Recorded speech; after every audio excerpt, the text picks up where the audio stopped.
Hi there, my name is Donnelly. I'm a licensed clinical social worker and I specialize with folks in the neurodiverse community. We're going to talk about some things today in regards to how caffeine affects people with ADHD. So, in order to understand how caffeine affects ADHD, we need to first understand how caffeine really affects our minds, our brains, and our bodies, right? It all works together.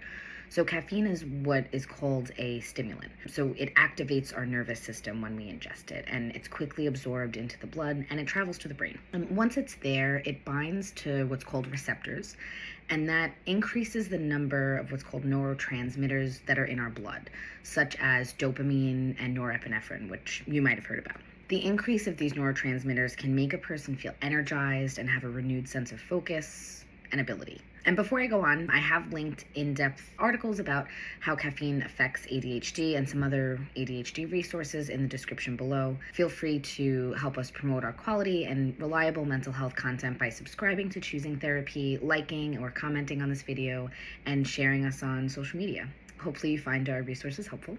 Back to ADHD and caffeine. You might be wondering how caffeine affects people with ADHD. So research tells us that it's just not conclusive, right? Unfortunately, because all of our minds and our bodies and our physiological makeup is different. And so different studies have shown dramatically different results, ranging from caffeine being helpful, unhelpful, and or entirely neutral. And you'll see some of that in the article, that the evidence out there is just, it's not conclusive enough to say whether it's helpful or unhelpful. It really depends on the person and your body. Caffeine has not been researched to be a more effective method than medication, although the overall effect of caffeine is similar between ADHD and non-ADHD individuals. There are ways that caffeine may affect people with ADHD differently.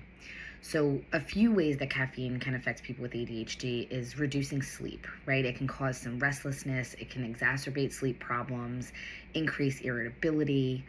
Then we have reduced blood flow to the brain, so caffeine can reduce that blood flow, and it might cause things like increased heart rate, insomnia, restlessness, anxiety. Dehydration is a huge one, which we know impacts a lot of other things, right? Increased anxiety. Caffeine, like we said earlier, is a stimulant, and so it increases your alertness and your energy. But for people with ADHD, too much caffeine can actually have the opposite effect of alertness, and it can cause increased anxiety. Stimulating the body.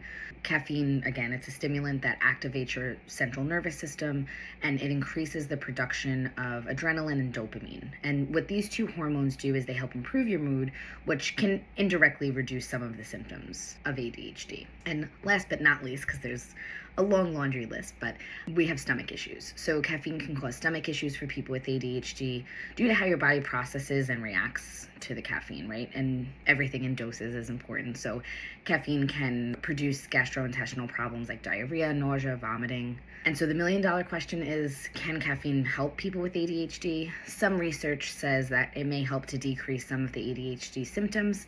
Caffeine can improve attention and help people stay focused. Additionally, it does stimulate the central nervous system, increasing the production of adrenaline and dopamine, which can increase some anxiety symptoms as well. Unfortunately, it's not conclusive evidence, but there is some things to suggest that it could be helpful. And as a reminder, I've linked the in-depth article to how caffeine affects ADHD and some of the helpful resources that are out there. Some studies that have found that caffeine may be helpful to people with ADHD in order to concentrate because it's a stimulant, so it increases the blood flow to your brain, making it easier for you to stay focused and have less distractions. However, too much caffeine can cause insomnia and affect your ability to focus. And so there's, like anything, the dosage, right, is important, everything in moderation. There are some possible risks. People with ADHD and using caffeine. Some studies that found that individuals with ADHD are more prone to caffeine addiction and tolerance.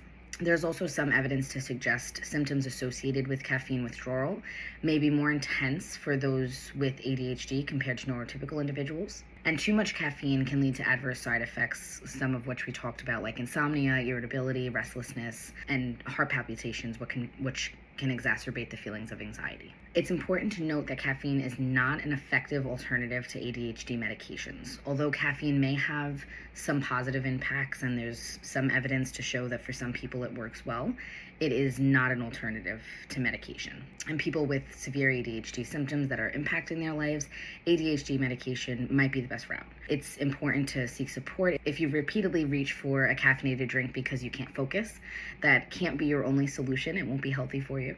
And in the long term, it might not really be helping you. ADHD symptoms in adults can be debilitating. However, with help from your neurodiverse affirming therapist, you can achieve success and take your life back. I've linked a few resources below to help you find a therapist and explore medication options if it's something you're interested in. Remember, the sooner you get support for ADHD, the better. Don't wait until it's had a major impact on your enjoyment of life, your work, your relationships, and your family.